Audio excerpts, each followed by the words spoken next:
So welcome, September 23rd, just after the fall equinox, September 23 in the Northern Hemisphere. Welcome to this Karuna Live event. My name's Sandra Ladley. I'm in Northern California, and the title is The Sky is Falling, Anxiety and Activism. Some of you may have read the newsletter that I wrote, and if not, when the follow-up, I could make sure if you're interested. I don't know. Did you see that, Robert? We could get that to you, sort of more on this topic. So first I'll just say this is hosted by Karuna Training, which is a certificate program in contemplative psychology. It started back in Europe in the mid-90s, and we've had several cohorts go through this training program. It's a very deep and transformative training. We just finished a cohort graduating in August in Colorado. Rebecca was part of that cohort.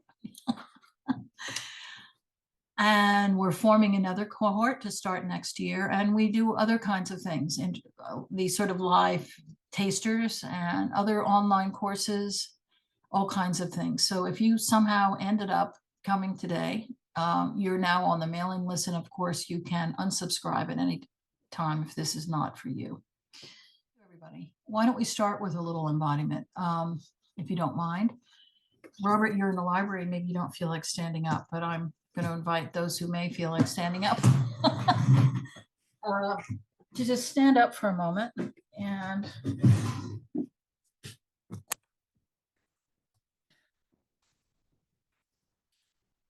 just take a moment to feel yourself standing on this earth. The sense of your bones stacked, connected to the earth, gravity.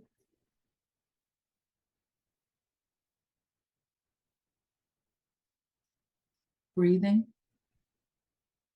Attune to your breathing.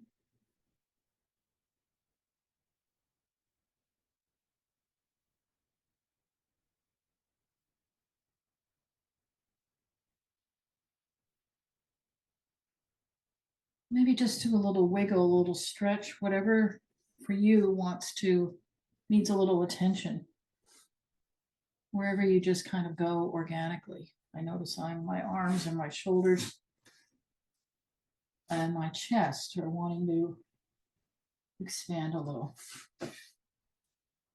Oh, let yourself breathe. You hear me sighing?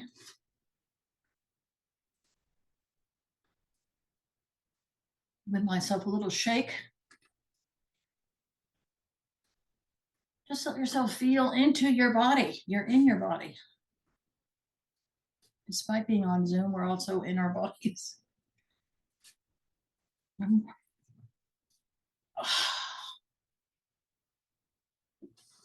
Stretching a little.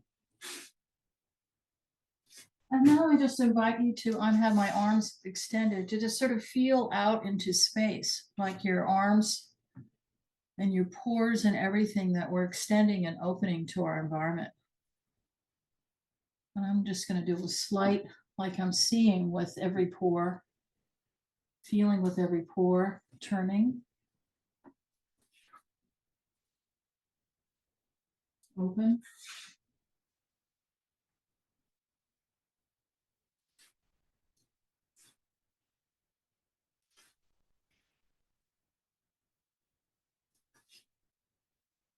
Exchanging with our environment, like we're all breath.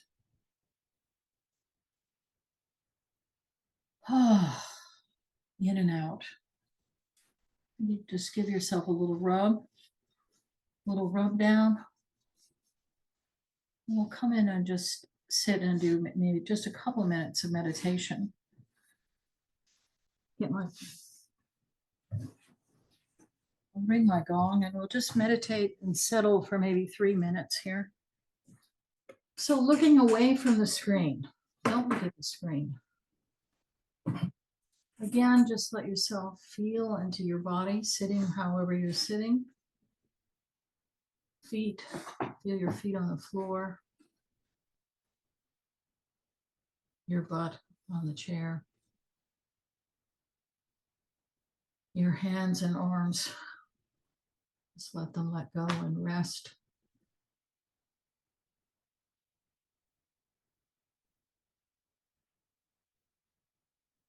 And just begin to attune to your breathing. You can have your eyes open or closed.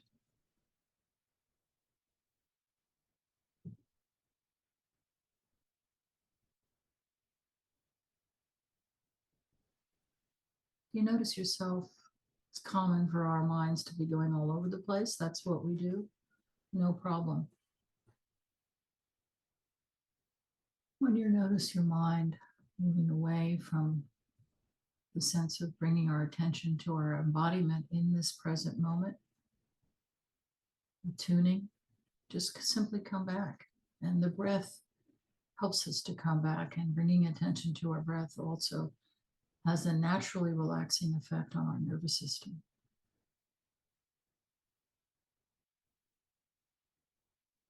So let's just do a couple minutes of meditation.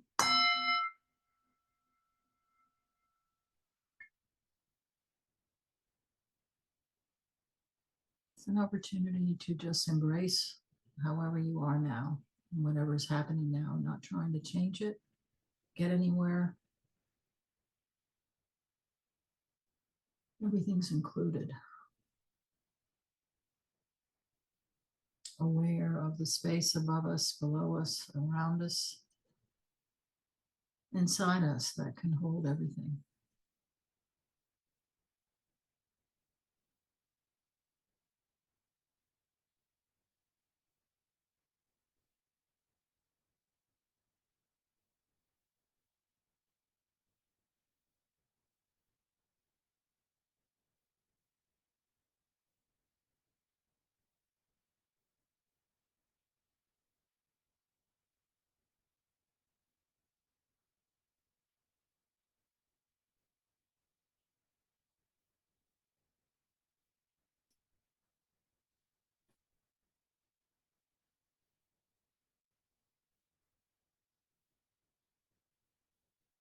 And just keep coming back to being here.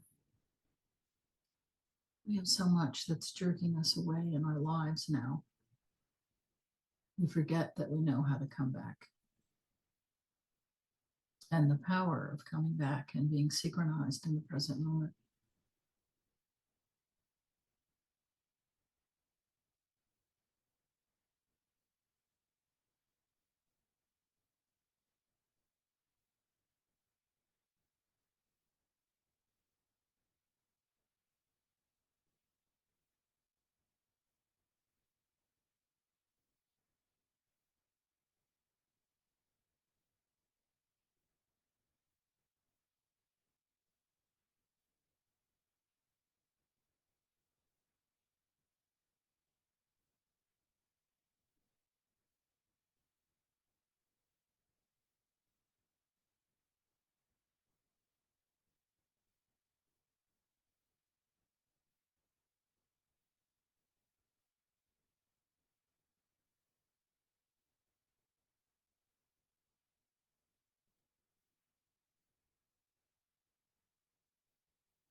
So coming back together, I think of meditation as kind of a portal to the present. And, even some of our teachers are famous for saying, just stopping and taking 3 breaths, wherever, in a meeting, in your car. Just even doing 5 minutes a day is a portal into the present and can be helpful. People have been doing it, and it's been so devalued, just simply sitting and being. And if you think back, humanity, it's deep in our bones. Speaking of eco-anxiety and being in the world of our reality, So, we're like going into the AI world, the artificial world, and to come back to the natural world, and our sense of connectedness to the natural world is strengthening for us, is strengthening, and helps us to open and see what's actually going on versus how we're spinning in our heads. So the sky is falling, the sky is falling. Eco-anxiety, that's the title today. So eco-anxiety seems to be the defining characteristic of our age. A sort of profound sense of dis-ease for everyone, not just quote unquote anxious types, and even for people who are not even interested in climate change, or don't believe in it, or don't care about it. I think it's affecting all of us. We're in it. We're in anxious times. And that sense of dis-ease, it makes us want to, anxiety, I described in the article, there's a whole sort of, it's an emotion, and you feel this dis-ease in your body, your mind goes, and then you want to do something. You want to do something to respond to it. Does that sound about right? So you feel a somatic sense of dis-ease, however it may have been triggered. Your mind starts to go, and then you want to sort of leap in some way. And there are many different flavors of turning away from it.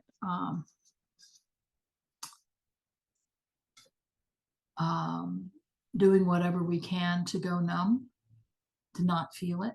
So sort of deadening ourselves through things like social media and binging, watching, and substances of various kinds. I'm just going to numb it. I'm going to take something to not feel this anxiety. We can sort of escalate and follow it into a more, like an expressive state of anger, act out from it, lash out, act out at ourselves, at other people, particularly in this world of incredible polarization, where, the perceived enemy or the perceived bad driver, for the most mundane, to what's happening in Congress and politically and left and right and up and down. We're feeling this, and we just want to those, right. Only. We can feel completely hopeless and almost suicidal and ready to give up and nihilistic. It's all over, and I'm just going to hide out forever and wait until I'm dead, or do something, harming. We can go into hopefulness and fantasies of waiting to be rescued by technology or religion, or what else? So what else is on? What are some of the ways that when you feel anxiety, and particularly eco-anxiety, what are the ways that you tend to react to it? Am I missing anything here? But anxiety can also, so there's a whole bracket of how we might tend to go in harmful ways towards ourselves and others and reacting to anxiety.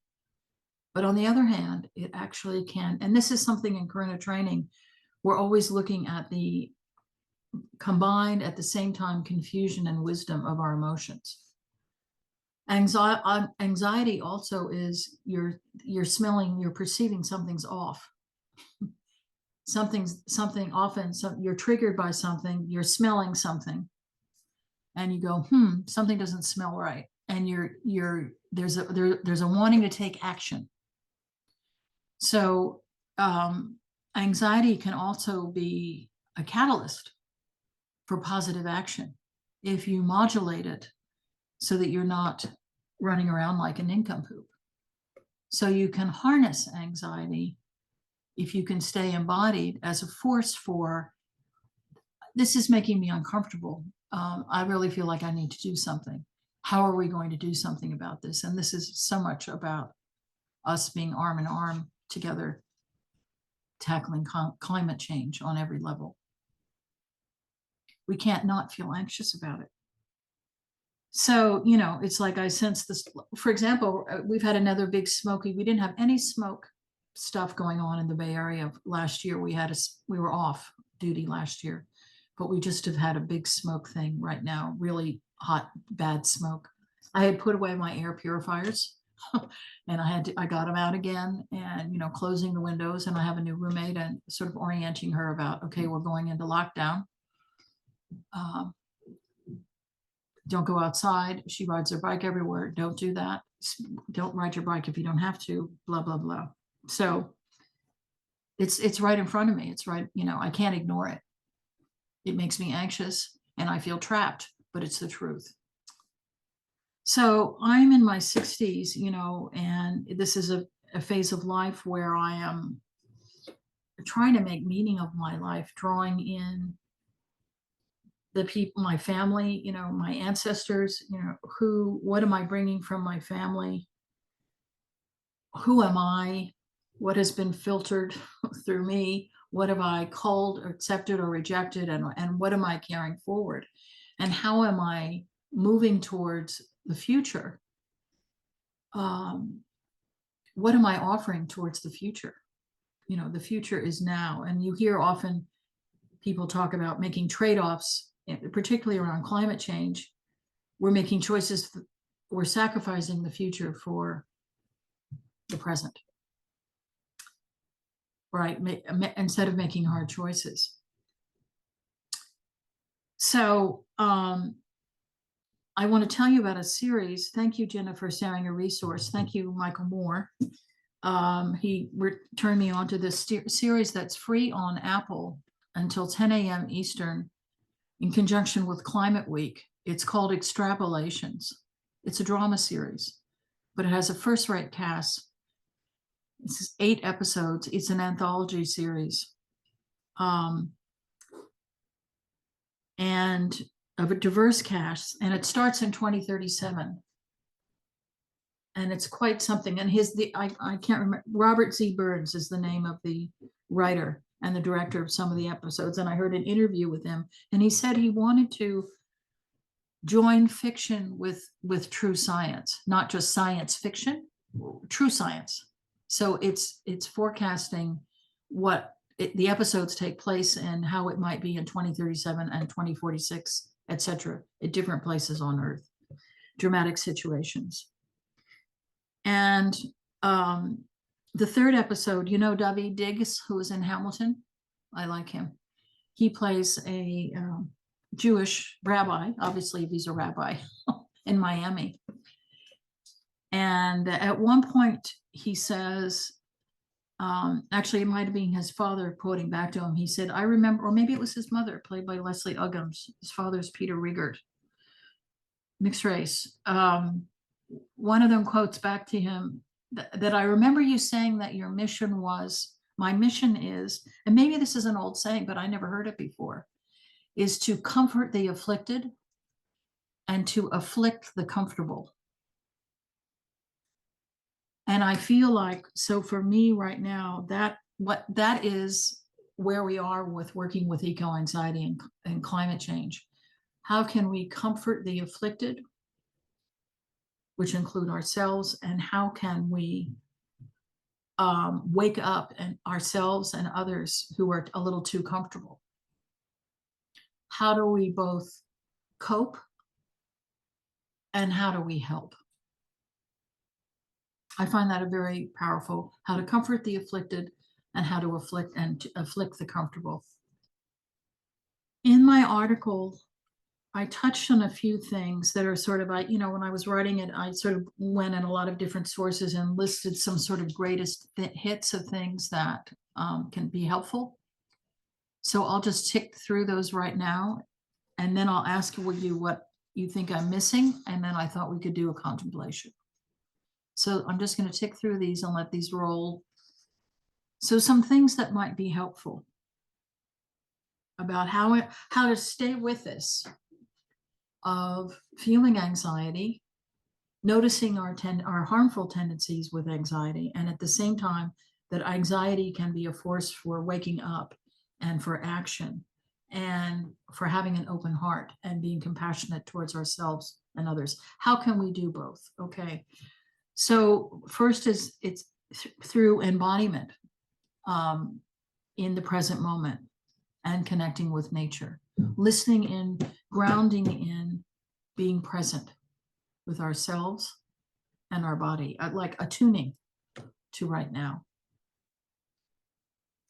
Another is being truthful with yourself and being curious about your feelings. Suppressing them isn't really going to work. So get support for the feelings that you're having. And when you and your friends are having feelings, offer support. Our hearts are limitless in what we can offer to each other and how we can soften towards each other. I'm sure you know that limiting our news intake is good. And it's very easy. I continually get hooked into doom scrolling. And at a certain point, I'll have to just like almost feel like throwing my phone across the room. But I've got to now put myself on kind of a schedule because I could be up in the middle of the night, not having good sleep, falling down many rabbit holes of things that are horrifying me. So careful with your news intake. Join a group. Be in a circle who is whether it's a spiritual group, a recovery group, a climate change group, move.org, find a group, a community where you feel that you can be held and you can make contributions. There's a lot of data about working with our anxiety, that if we are taking steps, we feel better. We feel like we're doing something, and we're in community. We're doing it together. Using your voice. Don't just dismiss our government. We're in a governmental structure, and know who your government representatives are and write and call them. Keep finding out what you can do personally to have less of a adverse climate impact. Oh, where to watch Extrapolations on Apple TV Plus. It's free till 10 a.m. Monday morning. I particularly recommend the first 3 episodes. Yeah. Know who your government representatives. Use your voice. So know what you can do personally, and you could overwhelm yourself with taking steps. So keep it manageable, and taking small steps consistently is better than nothing at all. Swinging and swaying. Number 7. Recognize your own strengths and vulnerabilities and what you can contribute. You already know who you are. You're an adult. You've been around the block. So don't try to be anybody else. I'm not saying you shouldn't stretch yourself, but try not to compare yourself to other people. Do what you can. Be who you are and what you can offer. Cultivate what is described in the Serenity Prayer. The ability to accept the things you can't change, the courage to change the things that you can, and the wisdom to know the difference. Call on the wisdom of those you see as ancestors. So this could be in your family or others, like in your spiritual lineages, in your community, teachers that you've had, people that you feel have embodied wisdom that is in you, and that is that you can strengthen you, living or dead. Call on those who are in the future, who are calling you, who are asking for help, who want your advice, of the next generations, and those who haven't been born yet. They're calling you forward. 2.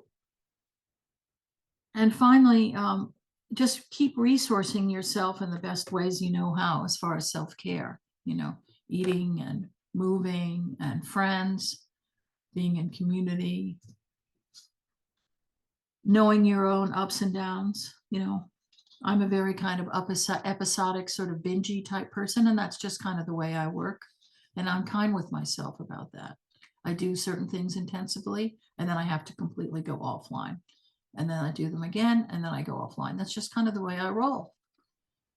Because I didn't mention this, but we can, for me, there's a trap door of I'm not doing enough, or self-hatred. I could just trip, like a switch can get flipped into self-loathing, and then I'm absorbed in myself, and I'm not available. And it's painful. And then before I know it, I'm eating a whole bag of potato chips. So, right. So I'm so glad you mentioned that. So to really be aware of that temptation to fall into, I'm not doing enough. What's happening there with I'm not doing enough, and to recognizing what you can and can't do, and try to do the best, and not being attached to outcomes. Excellent moment in the series Extrapolations. There's the last humpback whale, which is voiced by Meryl Streep, and who's communicating with a scientist who is played by Sienna Miller. And there's a whole thing going on politically with like a character like Elon Musk, it's Cap versus whatever scientists. And Sienna Miller is saying to the humpback whale, you're the last one, and you're going extinct. But we think that we may have a way to bring you back. And the humpback whale says, when? And she says, I don't know when, but we think we have the technology, and it will be based on a lot of the conversations that we've been having.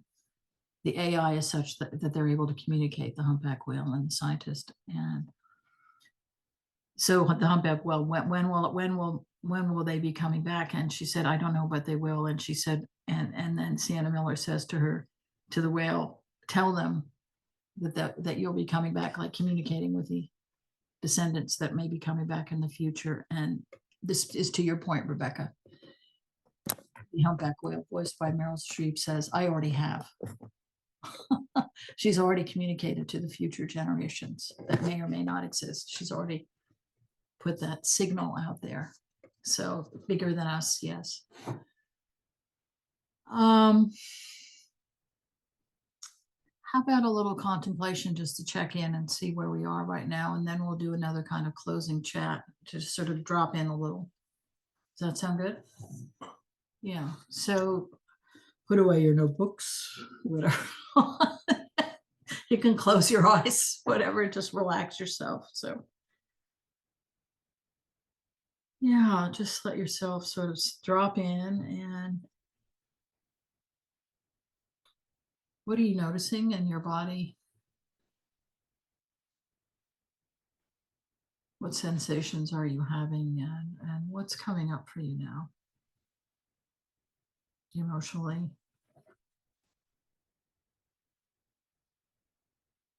How are you feeling?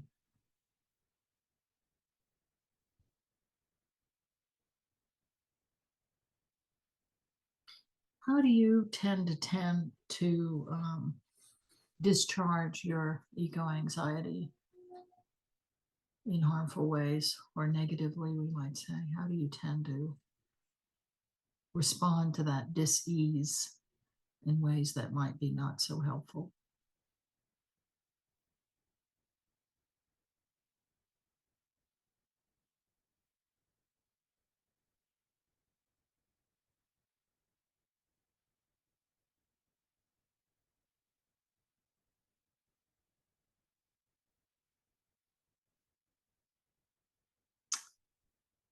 And how does that dis-ease awake you from your comfort? How does it inspire you? How does it activate you as a catalyst? Are there steps that you'd like to take? Do you see yourself doing anything based on how you're feeling now? How you'd like to move forward? How are you being called forward?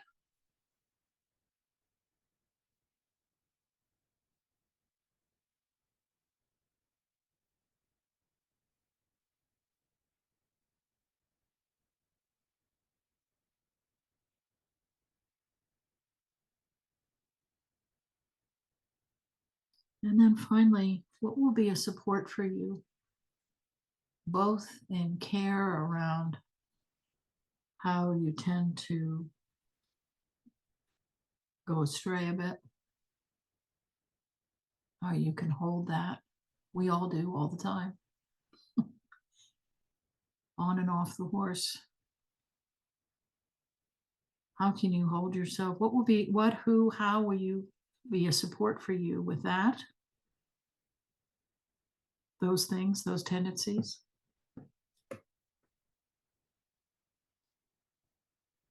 And what will be a support for you in taking steps and how you're being called forward, imagining into what you're doing as an activist, doing your part, doing the best you can in the times that we're in now. What's going to be a support for you with that?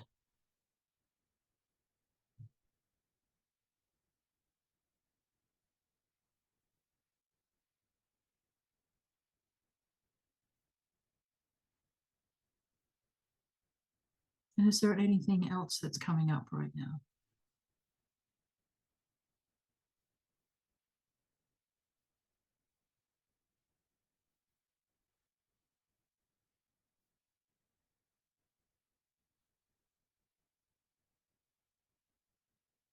Again, just feeling into how you are. The living shape of your humanness, your being right now. We're here right now, not in the past, not in the future. We're here right now.